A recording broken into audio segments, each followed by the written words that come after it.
does on the racism and the science of Egyptology, to show that the Egyptology work was influenced by the fact that these nations that were doing Egyptology were stealing bodies and stealing lands from African people. So we can never forget that the academic discipline is colored by its time.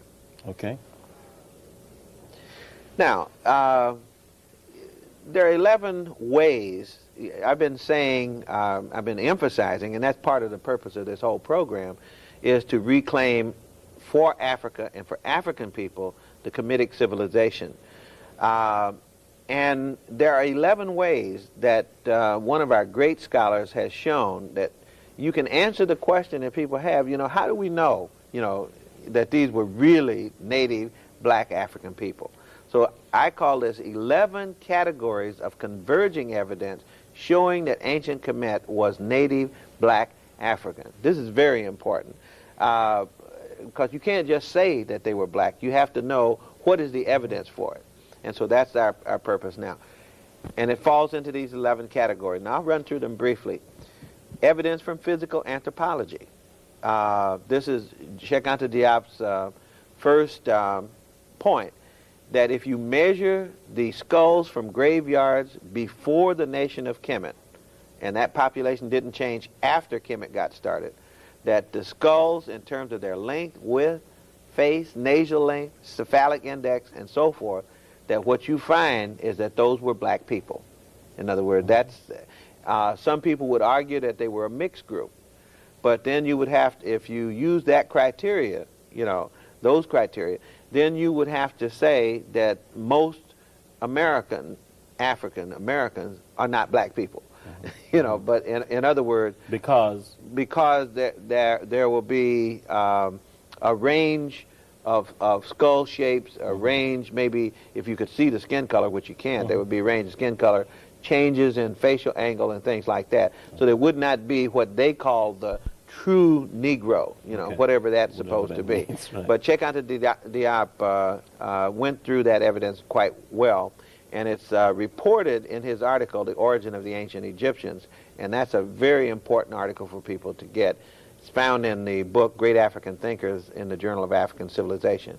The second point is that if you look at the Kemetic images, and that's what I've been showing, the painting of Nefertari, the painting of the carving of Amenhotep, the carving of Amenemhet, the carving of Zoser, pre-dynastic and early dynastic, when you look at the natives, if they're clear, according to Cheikh Anta Diop, they are always black. And I think I showed that by picking the golden ages and sticking with them. Okay. The third way that we know is that you can actually find mummies and test the mummies for the amount of melanin content in the skin of the mummy. And Cheikh Anta Diop created the melanin test, did that test, and found that the mummies that he was able to test were in fact black people. And here's an example of Thutmose I. Here's the example of... There's another one. Yes, here's the example. This is Thutmose IV. He's even darker than Thutmose I. These mummies are black-skinned, and some people have argued that, well, they're only black-skinned because of the way they embalm them. But that's why Professor Cheikh Anta Diop was able to create a dosage test for melanin, because the melanin molecules remain firm over a long period of time. And he did that and showed that the mummies were indeed black, the ones that he tested. And if he had been able to test the others, we feel certain that the same thing would have been true. Okay. Then this is bone evidence. There is a rule by one of the old Egyptologists and paleontologists that said that the typical Kemetic type was short-armed and negrito, if you look at all the skeletal remains. Then the fifth... we'll go to the next. I think we can go to the next. This would be a slide of the... from the tomb of Ramesses III, showing the two black figures in there. One is Kemetic and the other is Nubian, showing that there's no difference between the Kamite and the Nubian, but the other two are Asian and kind of European. And there is a pictured difference in that tomb between the Asians and Europeans, but not between the Egyptians and the Nubians. Okay. Okay, the fifth way that we know is that you can still check blood type in the skins of mummies. And so what you're looking for, if they were black, you're looking for blood type B. If they were white, you would be looking for blood type A. That work, to the extent that has been done, according to Cheikh-Anta Diop, shows that the Egyptians, even today, are mostly B. And that there's no point where we ever had a predominant or even a significant A population in Kemet, as far as any evidence. Then, after the blood group, the next category of proof has to do with the testimony of classical and Greek and Roman authors. So here's just a list of some of the people who saw the Kemites with their own eyes. Herodotus saw them in the 5th century BC. Aristotle saw them in the 4th century BC. Lucian saw them in the 2nd century BC. Strabo in the 1st, and Diodorus in the 1st century AD. All of them referred to the ancient Kemites as black people. So it would be not until, according to Bernal again, in his study of why some scholars seem to be saying something different. He said they changed the story at Göttingen University beginning around 1750 when Göttingen was founded. And you had a group of professors there who apparently wanted to rationalize German nationalism so that they began to deny what the old Greeks and Romans had said, who were eyewitnesses, by the way, and these professors were not. Okay. Then the Kemetic people called themselves black people. And Cheikh-Anta Diop, again, has gone through the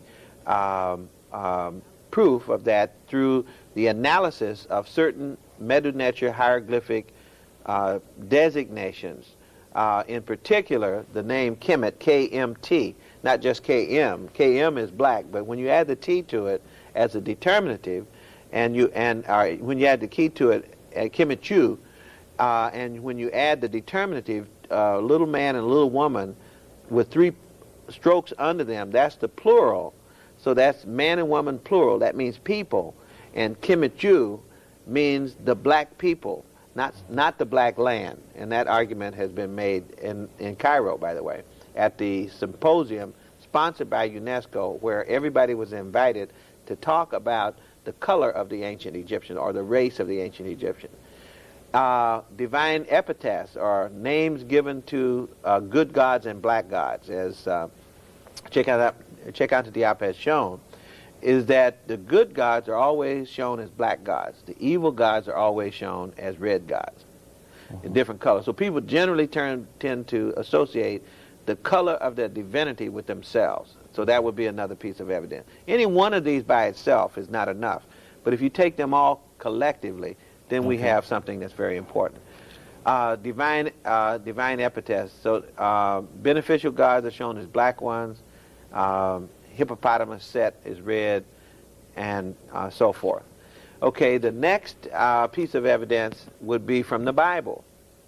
Biblical evidence says that Kemetic people were black people, because according to the interpretation, Ham is the father of the black race, and Shem is the father of the mixed race, and Japhet is the father of the white race.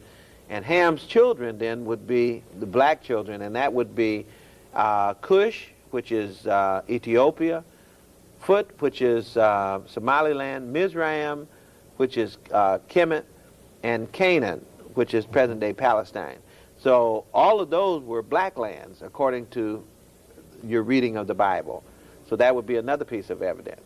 So number 10, then, is that the culture that I showed you was 3,000 years long of Kemet is very close to the culture of the rest of Africa, not to Europe, not to Asia, but to the rest of Africa. For example, circumcision was present all up and down the Nile Valley even before 4000 BC. Then number 11, there's a linguistic unity. This is another aspect of culture. The language of ancient Kemet is closely tied to the language of the rest of Africa, especially to the languages in West Africa. And Cheikh-Anta Diop was able to show that kinship between this and his own language. More recently, Greenberg's classification of language talks now not about